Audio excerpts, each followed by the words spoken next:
स्वागत है dark room 13 में। एक पुराने कस्बे में रवि नाम का एक लड़का रहता था। उसने किराए पर जो कमरा लिया था उसका नंबर था 13।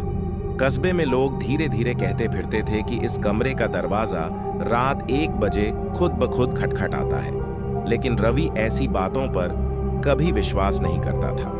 एक रात ठीक 12:59 पर रवि ने अचानक सुना, थक थक थक। आवाज इतनी धीमी थी कि लगता था जैसे दीवारों से आ रही हो। कमरे में एक ही बल्ब जल रहा था, वह भी बार बार टिमटिमा रहा था। कुछ ही सेकंड बाद वही आवाज बदल गई। अब ऐसा लग रहा था जैसे कोई दरवाजे को खींच नहीं रहा, बल्कि नाखून से खुरच रहा हो। खुर्र खुर्र खुर्र। रवि का शरीर कांप गया। उसने हिम्मत करके पीप होल से बाहर झांका, लेकिन बाहर कोई नहीं था। वह वापस मुड़ा ही था कि उसकी नजर दरवाजे के नीचे गई। वहां से काली उंगलियां अंदर सरक रही थीं, लंबी, पतली, ठंडी, धीरे धीरे कमरे की ओर बढ़ती हुई। रवि कुछ कदम पीछे हट गया। उसके गले से आवाज तक नहीं निकल रही थी। अचानक दरवाजा जोर जोर से हिलने लगा।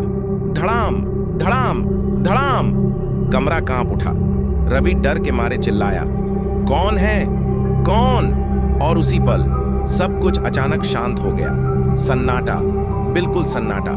कुछ देर बाद रवि ने हिम्मत जुटाई और दरवाजा खोला। बाहर गहरा अंधेरा था, हवा तक नहीं चल रही थी, लेकिन दरवाजे के सामने जमीन पर एक चिट्ठी पड़ी थी। उसमें सिर्फ 2 लाइनें थीं। आज तो बच गया, कल 12:59 पर फिर आऊंगा। रवि ने कांपते हाथों से चिट्ठी उठाई। उसकी धड़कन तेज हो गई। वह समझ चुका था कि यह खटखटाहट कोई इंसान नहीं थी, और यह दरवाजा, यह रहस्य अभी खत्म नहीं हुआ है।